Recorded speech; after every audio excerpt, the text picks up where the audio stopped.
Today we're going to be talking about how you guys can maximise your long runs.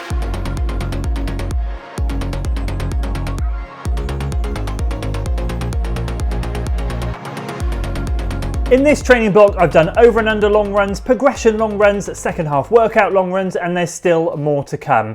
Now, the success in a good long run workout or long run in general comes down to realistic expectations and good preparation. A bad long run can dent your confidence, frustrate the mind, and remove all belief you had in your fitness. But a good long run can put you on the highest of highs, instill confidence, and wrap your training week up with a big runner's high. And not to mention the fitness benefits you'll get from them. Now, I should clarify that if you do have a bad long run, it doesn't go to waste. The fitness benefits you'll get from it is still really good, but there are some things that we can do as runners to prepare ourselves to get the most out of those weekly long runs. So it's time to dive in and talk about them. And we'll start with an obvious and basic one, which is fueling is key beforehand. Now, I used to think that I was incredible for going out there, not having much breakfast and being able to go out there and run for as long as possible without fueling at all. And it felt great in the mind, but actually all it was doing was setting my recovery back. I wasn't giving my body what it needed, and I'd often feel really bad for the first couple of days training moving into the week afterwards. However, switching that mindset around, it just made me understand that actually I really needed to fuel well, especially if I had some hard long run workouts coming up. Being able to maintain a pace that is not just easy pace, but maybe you're running steady paces and then progressing into some kind of marathon efforts or even faster than that, really do require our body to be optimally primed. And obviously we can't do that if we go out there with no fuel on board. Now, sometimes we have to get up and go, and sometimes we've got a bit more time before we can get out for our long run. And I think what's really key is working out what settles in your stomach between those shorter distances between getting up and getting out the door, and what you can get away with having if you've got a longer period of time. So for me, as an example, I can either sink a good drink mix or have just a piece of bread and chocolate spread. That'll do the job if I've got to be out the door within half an hour. But if I've got longer than that, then I can get away with some porridge, and that will often really help. And naturally, if you fuel well, your energy levels are going to be higher. You're going to be feeling more mentally sharp, switched on, not sluggish. Often I used to find if I didn't fuel and just get out the door, it would take me a while to get into things, and then often I'd never really get into them. I'd feel accomplished when I got to the end of the run, but then, as I said, set my body back from a recovery perspective, and it just didn't end well at all. So for me, as I said, fueling now before a run, and for you guys as well, can be really key, especially as those long runs build up in distance and we throw some intensity in there. And the second thing is planning your fueling on the run itself. So not just before, but during as well. If we're out on our feet for over 90 minutes, maybe even getting over 2 hours, if you're peak marathon training and you're out there for a long period of time, you're going to be wanting to take on some kind of fuel. Once again, if we have our breakfast but then don't top up through the run, we're going to run out of carbs, start burning fat, and we're going to feel sluggish. And as I said, we're just going to set our recovery back. If we keep our carb stores topped up with energy gels, drink mixes, or real food, whatever you guys like to fuel with, it just makes things so much easier. Imagine going out there and saying, right, in this first half, I'm going to run nice and easy or steady, but then I've got to kick in to some kind of workout in the second half of my long run. If you go out there and you just don't fuel at all, you're going to get to that point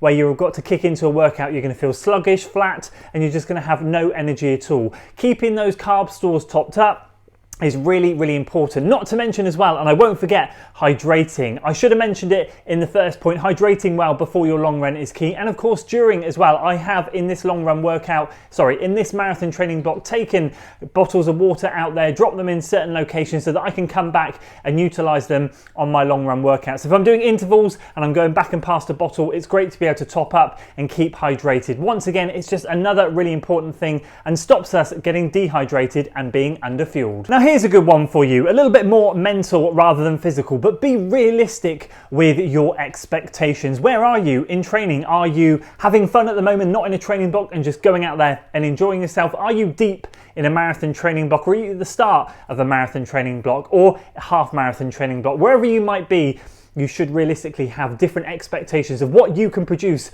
on that long run. I think what a lot of us like to do is think we can go and run something, and often it doesn't end up panning out that way. And that can be due to fatigue, just a little bit of tightness in the muscles because we haven't done our mobility or stretching, and we haven't been able to quite hit the highs that we were hoping to hit on those long runs. So what I like to do is I know what my paces are and heart rate levels and stuff like that are when I'm super fit, but then when I'm deep in fatigue, I'll always adjust those expectations, because if we go out there and we run a subpar long run, we get home and we just feel a little bit flat about it. And we don't give ourselves the credit that we've gone out there and just run 10, 12, 14, 16, 18, 20 plus miles on really heavy legs, because we're deep in marathon training. So adjusting those expectation levels are really key. And this is a little bit of a tip, I suppose, if you're self-coaching yourself or if you're doing your own thing and you're not guided. I would suggest no big jumps in your long runs, because once again, that can end up in potentially a failed long run or a long run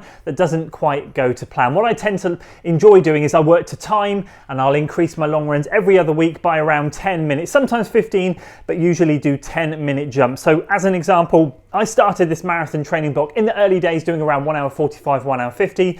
I progressed up to 2 hours, 2 hours 10, 2 hours 20, and now I've just hit 2 hours 30. I've not gone from 1 hour 45 to 2 hours 30. I've not done anything more than a 10-minute jump in reality, and I can often find that that is a really good and safe way to build up. It kind of calluses the body, calluses the mind, gets your body used to what you're doing, and also when you do take that 10-minute step up the week after, then the week after that you can kind of cement yourself there and go, right, I'll do that again before once again stepping up. Staying at the same place for a couple of weeks, doing a different long run, of course, but staying at that same time zone can be a massive help. Now, I'm not saying 10 minutes is the ultimate rule, because everyone is in different stages in their training. Someone's long run might be 45 minutes, someone's long run might be 2 hours, but effectively what I'm trying to say is don't take any big jumps. If you are sort of sub 1 hour, then consider just 5-minute jumps. If you are in that realm of sort of 1 hour to 90 minutes, do consider 5 to 10-minute jumps, seeing how you feel.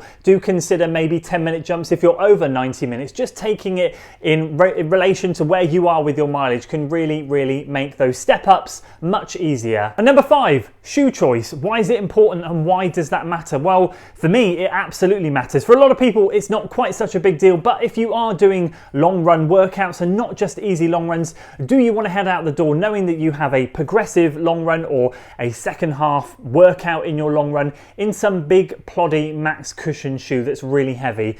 For me, absolutely not. If I'm doing a long, slow, easy run, then absolutely. Shoe choice is kind of not so much of an issue. But if I do know that I need to pick up the pace, then I need to be in something that's well cushioned, comfortable, but also relatively light and nimble. It does make a big difference, especially because if we're doing a second half workout or we are progressing down, the longer that long run goes on, the bigger the fatigue becomes. And obviously mentally, our mind fatigues as well as physically.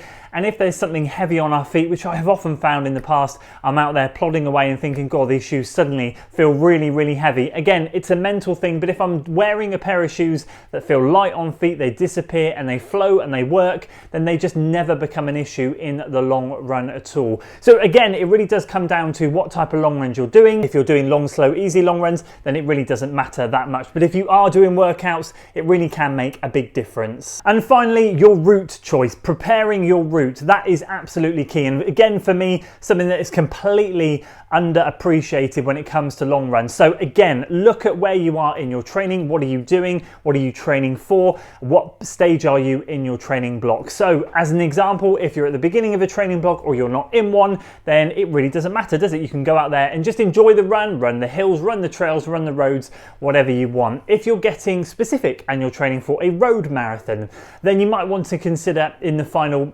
5, 6, 7, 8 weeks to start making sure your long runs are a little bit flatter or can mimic the terrain that you are going to be running on and the elevation profile of the upcoming marathon. So for me, I love to head out onto the trails, build the strength, feel strong in myself by using those undulating trails to my benefit. But then when it gets closer to the goal race, I'll drop down and do boring loops on a road around here, or I will find a different location where I can run something that's very similar to what I'm going to run. Again, if I am trying to hit certain paces or try and run certain efforts, I don't necessarily want to be out there on those hills especially if I'm in the second half of a long run. I know I've got to pick the pace up. I know that I've got 3 or 4 big hills ahead of me. It just doesn't work, and you just don't want it to be like that. However, if you are running a trail marathon or you're running a hilly road marathon, it's going to be different. You want to be practicing on the terrain, and as you get closer to your goal races, so the more specific you want to become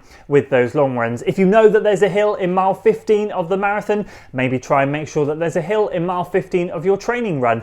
Get to that point where you feel the fatigue, but then you've got to run that hill. It all comes down to the small details, and it does make a huge difference once again if you prepare those routes right. So there we go. Those are my 6 tips on being able to maximize your long run. Now, I appreciate the fueling before and during is relatively obvious, but of course not many people do it. And being honest, again, hands up, that was me a few years back, thinking I was a bit of a hero for not fueling. It makes the world of difference to my training now that I take my fueling a lot more seriously. But again, out of those 6 things, standout features are being realistic with your expectations, where you are in your training block, how fatigued you are, do you think you can hit certain paces, do you need to dial things back? That again can make a massive difference, because half of the battle with the long run is all up here. So if you set realistic expectations, it can make the world of difference. And then of course the route choice, again, it's completely overlooked by so many people. Everyone has their favorite loops, their favorite routes, but is it beneficial to what you're training for? That is the key. Again, back in the day, I used to just run whatever I wanted to run, never got specific,